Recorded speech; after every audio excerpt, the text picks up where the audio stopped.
দর্শক, আজকের মূল শিরোনাম, ইরান নিউক্লিয়ার বানাচ্ছে না বানিয়ে ফেলেছে, তার দুটো তথ্য এসছে নতুন করে। এক, হঠাৎ করে ইন্টারন্যাশনাল অ্যাটমি এনার্জি যিনি চিফ, অর্থাৎ আইএই এর প্রধান রাফায়েল গ্রোসি ইরানে ঢুকতে চাচ্ছেন।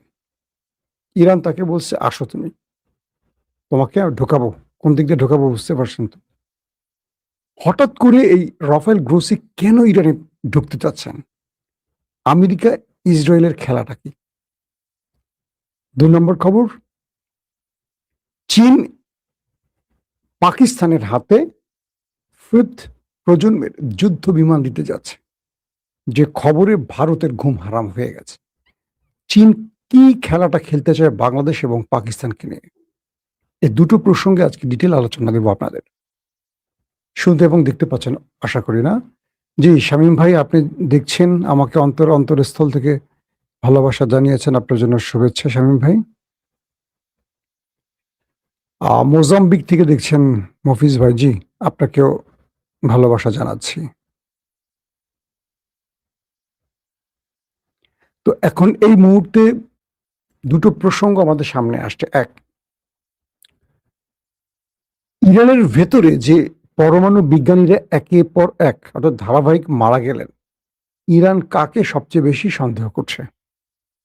ইরান বলছে যে আমরা এজন্য আইএই এর যে আন্তর্জাতিক নিউক্লিয়ার বিষয়ক প্রধান মিস্টার রাফায়েল গ্রোসিকে সন্দেহ করা হচ্ছে। বলা হচ্ছে যে আমরা এই ব্যক্তিকে আমাদের প্রত্যেকটি নিউক্লিয়ার সাইট পর্যবেক্ষণের অনুমতি দিয়ে ভুল করেছি, কারণ তিনি আমেরিকা এবং ইসরায়েলের এজেন্ট হয়ে কাজ করছেন। কোথায় কি আছে, কোন পরমাণু বিজ্ঞানীরা এই কাজগুলো করছেন, পুরো তথ্য ডাটা তিনি এখানে এসে আমাদের সাইট ভিজিট করে সংগ্রহ করেছেন। এবং ধারণা করা হচ্ছে উনি কোনো বিশেষ চিপ নিউক্লিয়ার সাইডে বসিয়ে রেখে আমেরিকা এবং ইসরায়েলকে আক্রমণে সহযোগিতা করেছেন। এ পর্যন্ত ইরান কোনো নিউক্লিয়ার বোমা না বানালেও কেবল এই পরমাণু বিজ্ঞানী তারা কয়েক ডজনকে হারিয়েছেন, এবং তাদের প্রত্যেকের ডাটা সবকিছু আমেরিকা ইসরায়েল এত নিখুঁতভাবে পায় কি করে?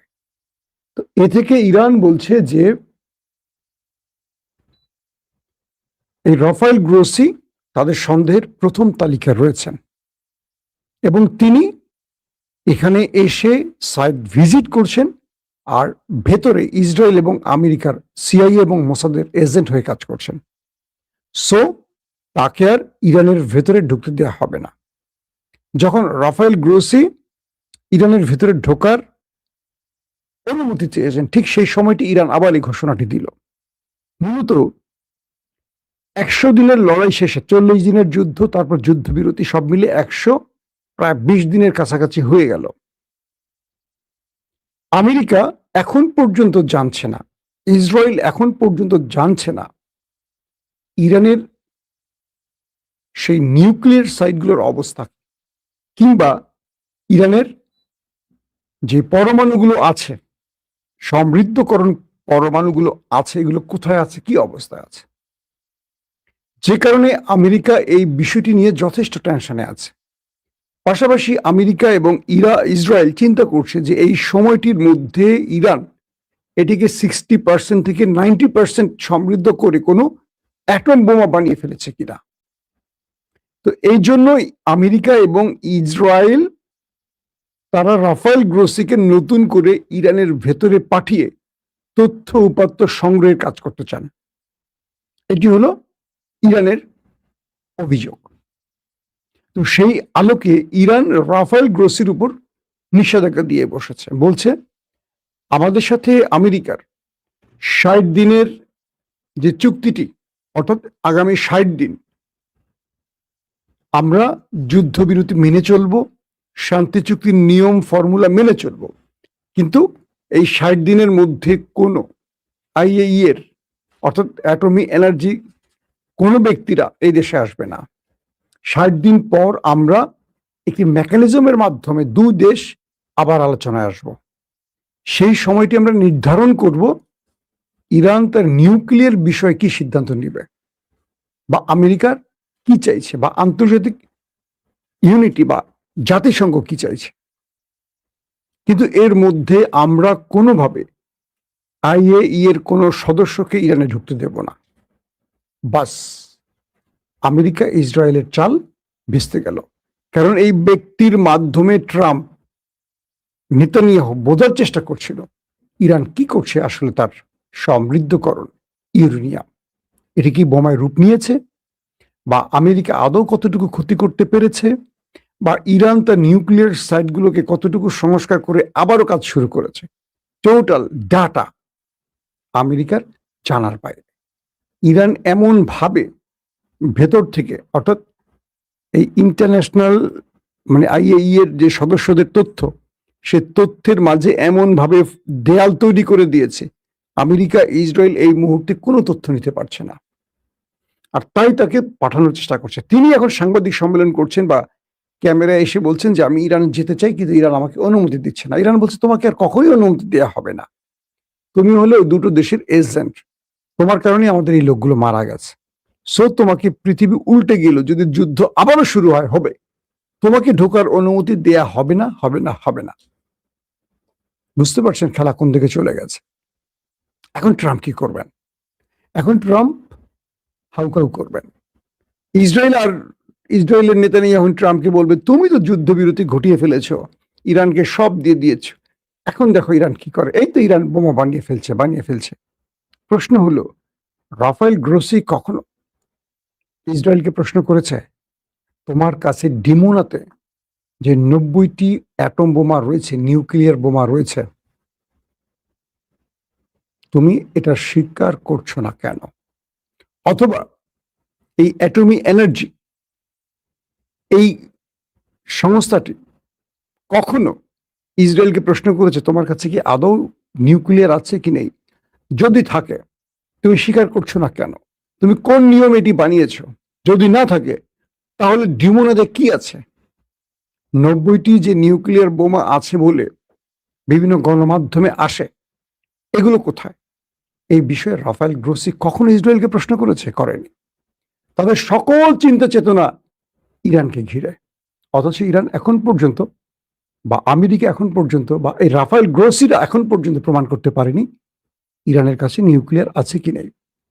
তবে তাদের এখন মূল ভয়টা এই সময়ের মধ্যে ইরান সেই সমৃদ্ধকরণ ইউরেনিয়াম দিয়ে কোনো অ্যাটম বোমা বানিয়েছে কিনা। তার মানে আমেরিকা এবং ইসরায়েলকে তাদের চালে ভেস্তে দিয়েছে। এখন ইরান তাদেরকে আর ঢুকতে দেবে না। আজকের আরেকটা গুরুত্বপূর্ণ খবর আপনারা হয়তো পেয়েছেন, আমার চ্যানেলে আমি বিকেল 6:30টায় দিয়েছি। ইরান এবং আমেরিকার মধ্যে আবার লড়াই হয়েছে। যারা দেখেননি 6:30টার ভিডিওটা একবার দেখে নেবেন। ইরানের সিরিকে অ্যাটাক করেছে, অর্থাৎ হরমুজে একটি জাহাজে আক্রমণ হয়েছে। আমেরিকার দাবি এটি ইরান ড্রোন অ্যাটাক করেছে। এর পরপরই ইরানের সিরিকে তাদের রাডার সিস্টেম এবং কয়েকটি ড্রোন ইনস্টলেশনে অ্যাটাক করেছে আমেরিকার যুদ্ধবিমান এবং ড্রোন। সঙ্গে সঙ্গে আমেরিকা আবার মধ্যপ্রাচ্যে থাকা মার্কিন ঘাঁটিগুলোকে লক্ষ্য করে সিরিজ মিসাইল এবং ড্রোন অ্যাটাক চালিয়েছে। তার মানে যুদ্ধবিরতি শান্তি চুক্তি হওয়ার পরও দুই দেশ একে অপরের উপর টার্গেট করে হিট করেছে। পরবর্তী কাতারের মধ্যস্থতায় আপাতত থেমে গেছে খেলা আবার শুরু হতে পারে যে কোনো সময়। এটা পুরো ডিটেল খবরটা পাবেন 6:30টার খবরে। আসেন এবার দুর্দান্ত একটি খবরে। বর্তমানে সম্প্রতি বাংলাদেশের প্রধানমন্ত্রী তারেক রহমান সফর করলেন চীনে। ভারতীয় গণমাধ্যমের মাথা নষ্ট হয়ে গেছে। আমার পার্সোনালি পরিচিত প্রায় খুব বড় মাপের সাংবাদিক, এনডিটিভির সহ আরো কয়েকটা ইংলিশ গণমাধ্যম এবং এনডিটিভির আমার খুব বন্ধুরা, যারা আমরা একসাথে লন্ডনে কাজ করেছি, আমাকে নক দিয়েছিল কিছু তথ্য জানার জন্য যে তারেক রহমান চীন সফর করছেন, তার আসলে মূল উদ্দেশ্য কি। তার মানে ভারতের খুব জানতে চাওয়া। প্রথম, অর্থাৎ তারেক রহমান ক্ষমতায় বসে তার প্রথম বিদেশ সফর হলো চীন। বুঝছেন? এটি নিয়ে তাদের ঘুম হারাম। তারেক রহমান কি কি চুক্তি করতে যাচ্ছে, কি কি করবে না করবে, টোটাল বিষয়গুলো এটা নিয়ে আমি আলাদা একটা পর্ব করব, তারেক রহমানের চীন সফর নিয়ে। আমরা সেই বিষয়টি আপাতত রাখি। আসেন কয়েকটা গুরুত্বপূর্ণ খবর দিচ্ছি। পাকিস্তানের সাথে চীনের একটা চুক্তি হচ্ছে বা হয়ে গেছে। যদিও বলছে যে খসড়া, কিন্তু আমার ধারণা হয়ে গেছে, কারণ এরা আমি পূর্বেই শুনেছি আরো ১-১.৫ বছর আগে। চীনের যে ৫ম প্রজন্মের যুদ্ধ বিমান স্টিলথ প্রযুক্তির J-35A, অর্থাৎ মার্কিন F-35, তাদের J-35 ৫ম প্রজন্মের যুদ্ধ বিমান পাকিস্তানকে ৪০টি দিচ্ছে চীন। বলা হচ্ছে ২০২৭ মানে আগামী বছর থেকে ২০৩০-৩৫ পর্যন্ত ধারাবাহিক এই ৫ম প্রজন্মের যুদ্ধ বিমানগুলো পাকিস্তানকে হস্তান্তর করা হবে। ভারতে এ পর্যন্ত যে আকাশ প্রতিরক্ষা সিস্টেম ব্যবহার করা হয়, রাশিয়ান S-400 সহ আরো কিছু, এগুলো চতুর্থ বা 4.5 প্রজন্মের যুদ্ধ বিমানকে মোটামুটি ইন্টারসেপ্ট করতে পারে। ভারতের কাছে এখনো 5th প্রজন্মের যুদ্ধ বিমান মোকাবেলার প্রতিরক্ষা ব্যবস্থা খুব একটা নেই বলা হয়। হ্যাঁ, এখন S-400 কিন্তু 35 কে টার্গেট করতে পারে, কিন্তু কতটুকু সফল হয় তার উপর ডিপেন্ড করে, কারণ এই স্টিলথ প্রযুক্তির যুদ্ধ বিমানটি যে কোনো রাডার ফাঁকি দেওয়ার ওস্তাদ। এরই মধ্যে ইরানে যখন ঢুকেছিল F-35 মার্কিন যুদ্ধ বিমান এই স্টিলথ প্রযুক্তির, এটিকে তাড়া করেছে, দুটাকে বাধ্যতামূলক অবতরণ করিয়েছে, একটাকে ধ্বংস করেছে, ইরান দাবিও করেছে। তার মানে ইরানের যে রাডার ব্যবস্থা ফাঁকি দিয়ে আমেরিকা ঢুকেছিল এই স্টিলথ প্রযুক্তির যুদ্ধ বিমান নিয়ে, সেটাকে ইরান ঘায়েল করার চেষ্টা করেছে, অনেকটা সফল হয়েছে, তাই তো। তো ইরান, তাহলে প্রশ্ন আসছে যে ইরানের কাছে এই প্রতিরক্ষা ব্যবস্থাটি কোত্থেকে আসছে? অনেকে বলছে এটি চীন থেকে আসতে পারে বা চীনের কোন সংস্করণ ইরানের কাছে পৌঁছেছে। তো যখনই পাকিস্তানকে চীন J-35A দিচ্ছে বলছে বা দিচ্ছে ২৭ সাল থেকে, তখনই ভারতের কপাল কুঁচকে গেছে, ভারত টেনশনে পড়ে গেছে, কারণ ভারতের যে প্রতিরক্ষা ব্যবস্থা আছে এটাকে এখন নতুন করে সাজাতে হবে। এবং ভারত পাকিস্তানের সীমান্ত লাগোয়া বা দুটো দেশ প্রতিবেশী দেশ হওয়ায় সাম্প্রতিক বুনিয়ানুম মারসুস এবং অপারেশন সিঁদুরে পাকিস্তান কেবল চতুর্থ প্রজন্মের যুদ্ধ বিমান F-16 দিয়ে পুরো ভারতকে কাঁপিয়ে দিয়ে আসছে। তাদের যে ব্রহ্মস মিসাইল স্টোরেজে হিট করেছে, তাদের শ্রীনগর সহ কয়েকটি গুরুত্বপূর্ণ জায়গায় হিট করে এসছে, এবং বলা হয় কয়েক ঘন্টা ভারতকে অন্ধকার করে দিয়ে আসছিল পাকিস্তান। লাস্টে বাধ্য হয়ে কয়েক শত না কয়েক হাজার ভারতীয় সেনা ওপারে চলে গেছে। পরে আমেরিকার মাধ্যমে নরেন্দ্র মোদী বাধ্য হয়ে সিজফায়ার ঘটিয়েছে।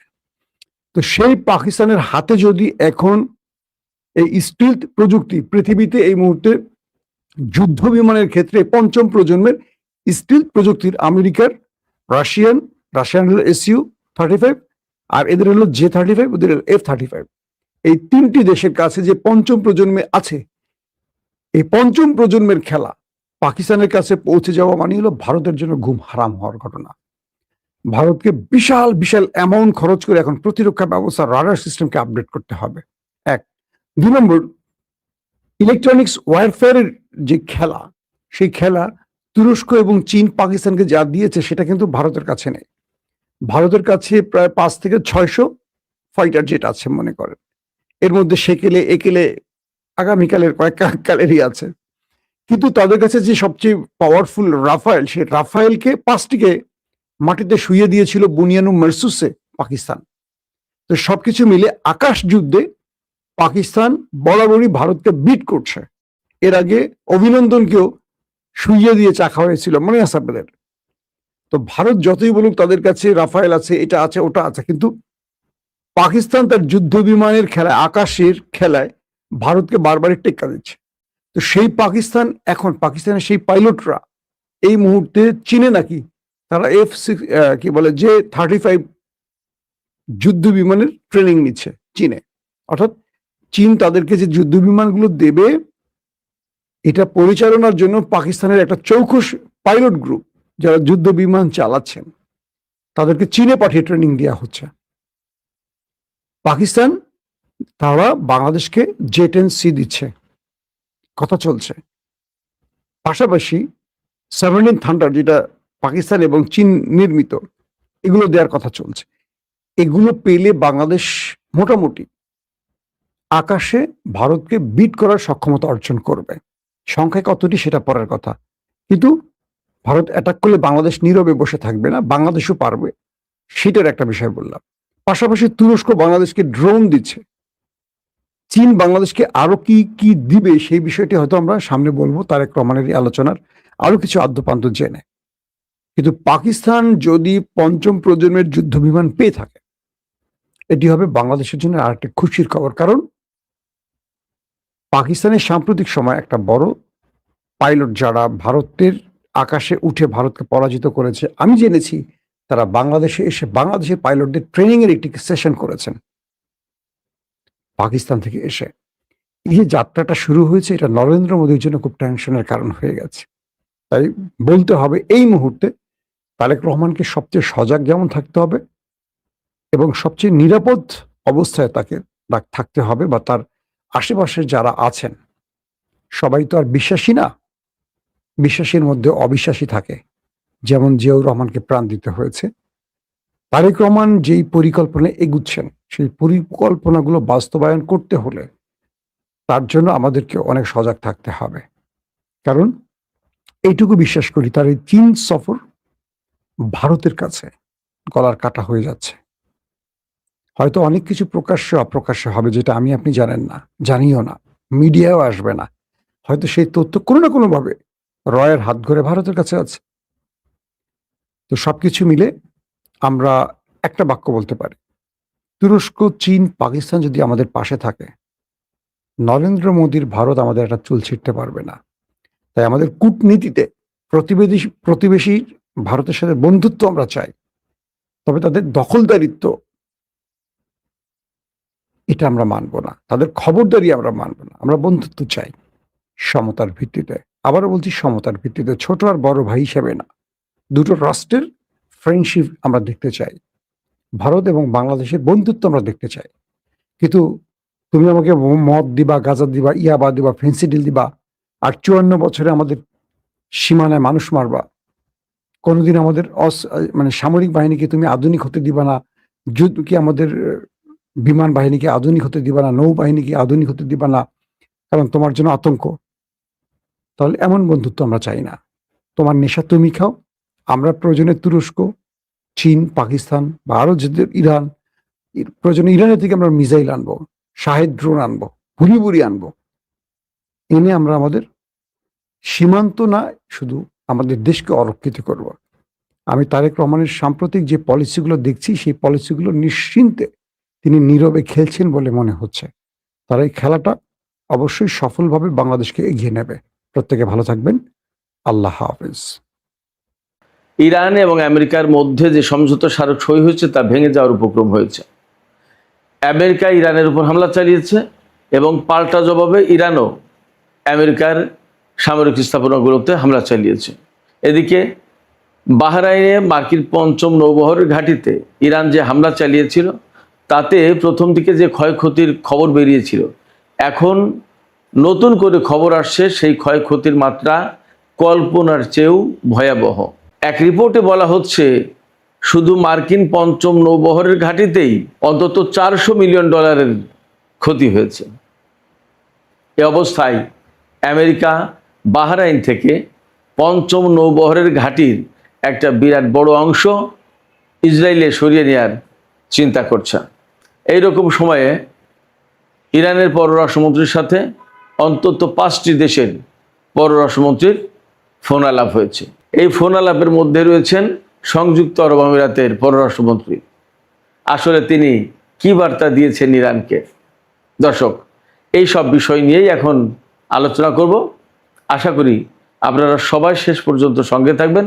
আর ভিডিও ভালো লাগলে আপনারা সবাই লাইক, কমেন্ট, শেয়ার করবেন এবং চ্যানেলটি সাবস্ক্রাইব করে সাথেই থাকবেন। দর্শক, চলুন মূল আলোচনায় চলে যাই। ইরান গতকাল একটি সিঙ্গাপুরের পতাকাবাহী তেল ট্যাঙ্কারের উপর হামলা চালিয়েছিল বলে খবর বেরিয়েছে। ইরান অবশ্য এই হামলার কথা আমি অন্তত প্রেস টিভিতে দেখলাম যে তারা বলেছে যে আমরা কোনো বেসামরিক জাহাজের উপর হামলা করছি না। তারা একথাও বলেছে ইরানের পক্ষ থেকে যে অন্যরা কেউ হামলা চালিয়ে আমাদের নামে চালিয়ে দেওয়া হচ্ছে, আমাদের নাম করা হচ্ছে। ইরান যদি হামলা চালায় তাহলে পরিষ্কার করে বললেই দিত যে আমরা এই হামলা চালিয়েছি, কিন্তু তারা যখন বলছে আমরা হামলা চালাইনি, বরং এই হামলা চালিয়েছে অন্যরা আর নাম দেওয়া হচ্ছে আমাদের, তাহলে ধরে নিতে হবে বা ধরে নেওয়া যায় যে ইরান এই হামলা চালায়নি।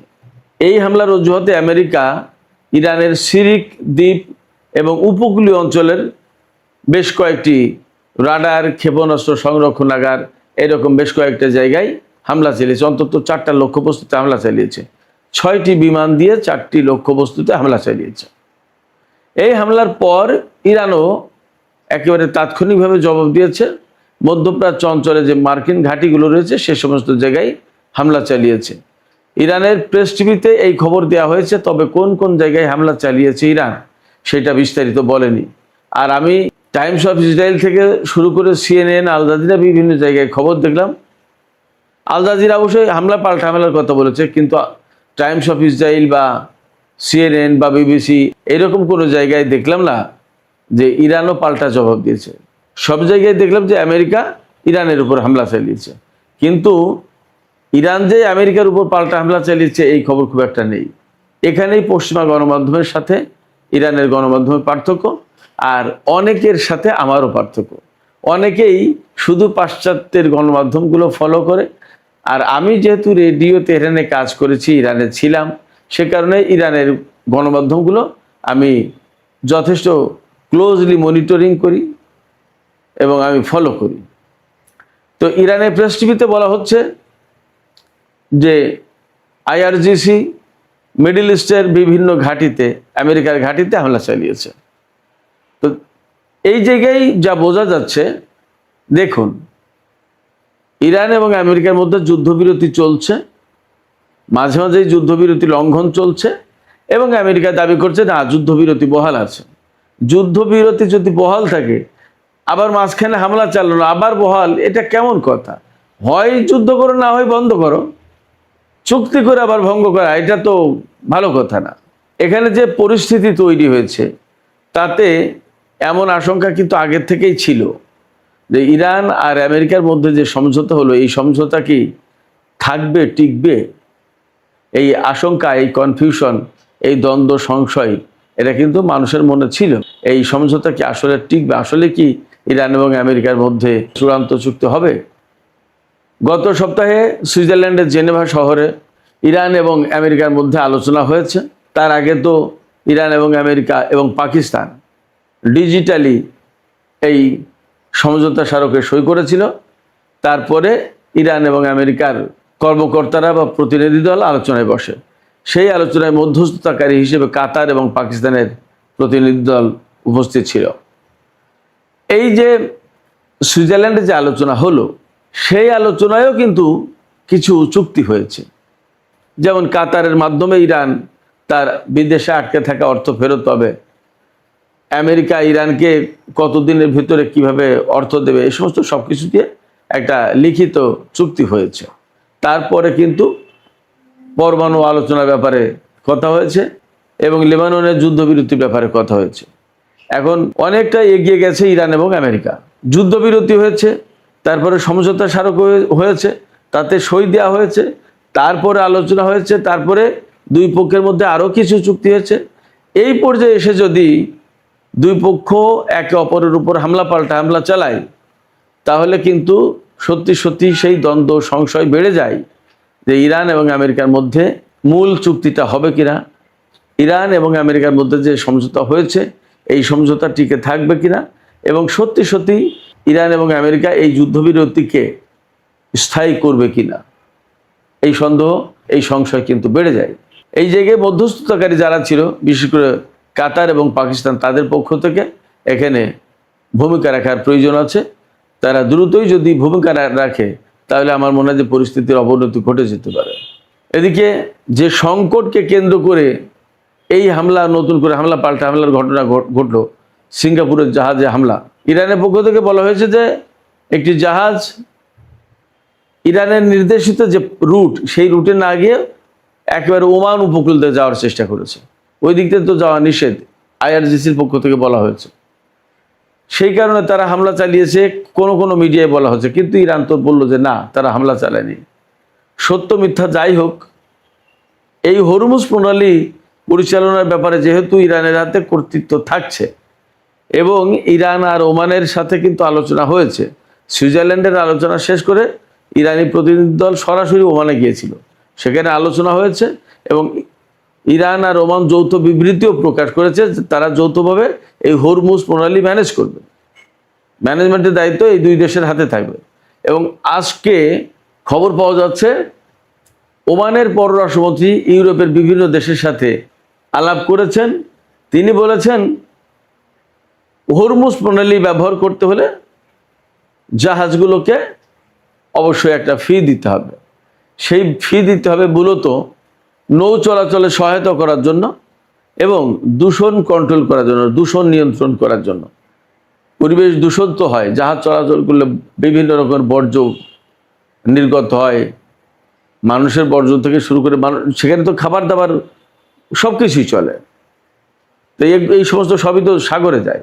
এবং হরমুজ প্রণালী পার হওয়ার পরে যে পারস্য উপসাগর, সেটা কিন্তু অনেকটা আটকানো এবং তার চারপাশে বিরাট সংখ্যক জনবসতি। ইরান, কুয়েত, কাতার, সৌদি আরব, ইরাক, তারপরে ওমান এবং সংযুক্ত আরব আমিরাত, এই যে এতগুলো দেশ থেকে তেল এবং গ্যাস নেয়, বহু সংখ্যক জাহাজ পারাপার করে, তার থেকে তেল নির্গত হয়, বর্জ্য হয়, মানুষের খাবার দাবার থেকে শুরু করে সমস্ত সব কিছু। তার মানে ওই এলাকার পরিবেশের একটা দূষণ ঘটে। এটা তো আঞ্চলিক পরিবেশেরও ব্যাপার। এই দূষণ পরিচ্ছন্ন রাখার জন্য, দূষণ মুক্ত রাখার জন্য ওমান জানিয়েছে ইউরোপের দেশগুলোকে যে জাহাজ চলাচল করতে হলে একটা ফি দিতে হবে। ফিটা দিতে হবে মূলত জাহাজ চলাচলে সহায়তা করার জন্য। ইরান এবং ওমান তাদের জাহাজ চলাচলে সহায়তা করবে, এই জন্য আরেকটা ফি দিতে হবে দূষণ মুক্ত রাখার জন্য। তো এটা নিয়ে যেহেতু আমেরিকার সাথে ইরানের টানাপোড়েন আছে, আমেরিকা এখনো বলছে যে ফ্রিলি জাহাজ চলাচল করতে দিতে হবে, ইরান তো তা বলছে না। এখন এইটা নিয়ে একটা টানাটানি আছে, টানাপোড়েন আছে। আসলে এটা কোথায় গিয়ে শেষ হয় একটু দেখার ব্যাপার। আমি এবার মূল আলোচনায় চলে আসি। মূল আলোচনাটা হচ্ছে বাহরাইনে যে আমেরিকার ৫ম নৌবহরের ঘাঁটি রয়েছে, সেই ঘাঁটিতে ইরান যুদ্ধের প্রথম দিনেই ব্যাপক হামলা চালিয়েছিল। ২৮শে ফেব্রুয়ারি থেকেই শুরু করেছিল এবং ইরানের বিরাট বড় টার্গেট ছিল যে এই অঞ্চলে বড় বড় যে সমস্ত সামরিক ঘাঁটি আছে এবং কমান্ড অ্যান্ড কন্ট্রোল সেন্টার আছে, radar system, early warning system এবং ইলেকট্রনিক জ্যামিং সিস্টেম, এই সমস্ত যেখানে আছে সেই ঘাঁটিগুলো আগে অকেজ করে দিতে হবে। সেই টার্গেট নিয়ে ইরানি সামরিক বাহিনী IRGC বাহরাইনের মার্কিন ৫ম নৌবহরের ঘাঁটিতে ব্যাপক হামলা চালায়। সেই হামলায় আমরা তখনই জেনেছিলাম যে সেখানকার রেডার সিস্টেম আরও অনেক কিছু ধ্বংস হয়ে গিয়েছিল, কিন্তু প্রকৃত খবর তখন আসেনি, এখন আসছে। তাহলে এখানে বলা যায় যে আমেরিকা নিশ্চয়ই তখনকার ক্ষয়ক্ষতির খবর গোপন করছিল, কারণ আমেরিকার সামরিক বাহিনীর ভেতরে এবং আমেরিকার জনগণের ভেতরে হতাশা নেমে আসবে, মার্কিন জনগণ ক্ষেপে যাবে, ক্ষুব্ধ হবে এবং ডোনাল্ড ট্রাম্পের প্রশাসন মারাত্মকভাবে চাপের মুখে পড়বে। এই জন্য এই সমস্ত গোপন করা হয়েছে তথ্যগুলো। এখনকার যে খবর, সেই খবরে নতুন করে তথ্য আসছে যে মার্কিন ৫ম নৌবহরের ঘাঁটির বেশিরভাগ ভবন ধ্বংস হয়ে গেছে, ১২টা ভবন ধ্বংস হয়ে গেছে। Early warning system, radar system তো ধ্বংস হয়েছেই, কমান্ড অ্যান্ড কন্ট্রোল সেন্টার ধ্বংস হয়েছে। তাতে সব কিছু মিলে এই ঘাঁটির একটা কমপক্ষে $৪০০ মিলিয়ন বা $৪০ কোটি ক্ষয়ক্ষতি হয়েছে শুধু এক ঘাঁটিতে। এখনো তো শেষ কথা না, এ তো স্যাটেলাইট চিত্র দেখে মোটামুটি একটা খবর দেওয়া হয়েছে, বাস্তবতা আরও ভিন্ন। এবং কতটা ক্ষতিগ্রস্ত হলে আপনারা ভাবুন, মার্কিন ৫ম নৌবহরের ঘাঁটি কতটা ক্ষতিগ্রস্ত হলে সেই ঘাঁটি এখন ইসরায়েলে সরিয়ে নিয়ে যাওয়ার চিন্তা করা হচ্ছে। ইসরায়েলে কেন সরিয়ে নেবে? ইসরায়েলে সরিয়ে নেবে এই কারণে যে আমেরিকার ৫ম নৌবহরের ঘাঁটি এত গুরুত্বপূর্ণ ঘাঁটি, সেটা ইরানের ক্ষেপণাস্ত্র এবং ড্রোনের আওতার বাইরে থাকুক। কিন্তু বাস্তবতা হচ্ছে ইসরায়েল কি ইরানের ক্ষেপণাস্ত্র এবং ড্রোনের নাগালের বাইরে? ইরান কি ইসরায়েলের উপর ক্ষেপণাস্ত্র এবং ড্রোন দিয়ে হামলা চালায়নি? তাহলে ইসরায়েলে ঘাঁটি নিয়ে কি বাঁচতে পারবে? মনে হয় না। এদিকে আরেকটি গুরুত্বপূর্ণ খবর আছে। কুয়েত এবং সৌদি আরব থেকে আমেরিকা সেনা কমিয়ে ফেলছে, অনেক সেনা কমিয়ে ফেলবে। আমার কাছে মনে হচ্ছে যে এখানে দুটো বিশ্লেষণ দেব আমি, সেনা কমানোর ব্যাপারে এবং ইসরায়েলে পঞ্চম নৌবহরের ঘাঁটি সরিয়ে নেওয়ার ব্যাপারে। প্রথমত সেনা কমানোর ব্যাপারে আমি যে বিশ্লেষণটা দিতে চাই সেটা হচ্ছে যে সম্ভবত আমেরিকা আস্তে আস্তে পুরো সেনা সরিয়ে নেবে। এখন আপাতত কমানোর কথা বলছে, আর কিছুদিন পরে পুরোটাই সরিয়ে নেবে। কারণ এটা ইরানের একটা অন্যতম চাওয়া এবং দাবি ছিল যে মধ্যপ্রাচ্য থেকে মার্কিন সেনা সরাতে হবে, তাদের কাজটা কি।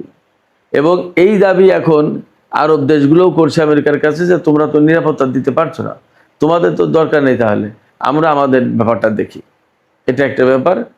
সেক্ষেত্রে এখন বলা হচ্ছে কমানোর কথা, কিন্তু কয়েকদিন পরে বলবে পুরোটাই সরিয়ে নেওয়া হয়েছে। আর মার্কিন পঞ্চম নৌবহরের ঘাঁটি যে ইসরায়েলে সরিয়ে নেওয়া হবে, এটার একটা বড় কারণ হতে পারে হরমুজ প্রণালী দিয়ে ইরান একেবারেই আমেরিকা এবং ইসরায়েলের যুদ্ধ জাহাজ চলাচল নিষিদ্ধ করেছে। ইসরায়েলের কোনো জাহাজ চলতে পারবে না, আর আমেরিকার যুদ্ধ জাহাজ চলতে পারবে না এই হরমুজ প্রণালী দিয়ে। আমেরিকার যুদ্ধ জাহাজ যদি চলতে না পারে তাহলে তারা যাবে কোথায়? উপায় কি তাদের? সেক্ষেত্রে তারা এখান থেকে সরিয়ে নিচ্ছে ঘাঁটি ইসরায়েলে। এটা আমার অ্যাজাম্পশন। এদিকে গতকাল দফায় দফায় অন্তত 5 জন পররাষ্ট্রমন্ত্রী ইরানের পররাষ্ট্রমন্ত্রীর সাথে কথা বলেছেন ফোনে। এর ভিতরে পাকিস্তানের পররাষ্ট্রমন্ত্রী, মিশরের পররাষ্ট্রমন্ত্রী, ব্রিটেনের পররাষ্ট্রমন্ত্রী, রোমানিয়ার পররাষ্ট্রমন্ত্রীদের সাথে কথা হয়েছে। আঞ্চলিক বর্তমান পরিস্থিতি অনেক কিছু নিয়ে আলোচনা হয়েছে। এর ভিতরে গুরুত্বপূর্ণ অংশ হচ্ছে সংযুক্ত আরব আমিরাতের পররাষ্ট্রমন্ত্রী গতকাল ইরানের পররাষ্ট্রমন্ত্রীর সাথে কথা বলেছেন। ফোন আলাপে সংযুক্ত আরব আমিরাতের পররাষ্ট্রমন্ত্রী ইরানের পররাষ্ট্রমন্ত্রী সাইদ আব্বাস আরাকচিকে বলেছেন যে হরমুজ প্রণালী দিয়ে যাতে নিরাপদ এবং সহজে নির্বিঘ্নে জাহাজ চলাচল করতে পারে সেরকম ব্যবস্থা করতে হবে। ইরান তো বলছেই সেই ব্যবস্থা করা হবে, কিন্তু ম্যানেজমেন্টের দায়িত্বটা ইরান এবং ওমানের হাতে থাকবে, আর কিছু ফি দিতে হবে। তো এই ফি দেওয়ার ব্যাপারে মনে হয় সংযুক্ত আরব আমিরাতের পক্ষ থেকে আলাপ আলোচনা করা হয়েছে। সংযুক্ত আরব আমিরাত বেশ ভালোভাবেই বুঝতে পেরেছে যে ইরানের সাথে কোঅর্ডিনেট না করে, কোঅপারেট না করে এইখানে ব্যবসা বাণিজ্য করা যাবে না এবং জাহাজ চলাচল করানো যাবে না। সেক্ষেত্রে ইরানের সাথে তারা হয়তো এখন অনেকটা আপোষ মীমাংসা আসার চেষ্টা করবে, এটাই আমার কাছে মনে হয়। সুপ্রিয় দর্শক, এখনকার আলোচনা এখানে শেষ করতে চাই। আলোচনা শেষের আগে আপনাদের কাছে জানতে চাই আপনাদের মতামত কি। আমেরিকা যে পঞ্চম নৌবহরের ঘাঁটি ইসরায়েলে সরিয়ে নেবে এবং কুয়েত আর সৌদি আরব থেকে সেনা কমানোর কথা বলছে, আসলে এটা কি সেনা কমানো নাকি পুরোপুরি সেনা প্রত্যাহার করা হবে তার প্রথম ধাপ? আর ইসরায়েলে যে সামরিক ঘাঁটি সরিয়ে নিচ্ছে তারই বা কারণ কি বলে আপনারা মনে করেন? সুপ্রিয় দর্শক, আপনাদের মতামত কমেন্টে জানাতে পারেন। আর ভিডিও ভালো লাগলে লাইক, কমেন্ট, শেয়ার করবেন এবং চ্যানেলটি সাবস্ক্রাইব করে সাথেই থাকবেন।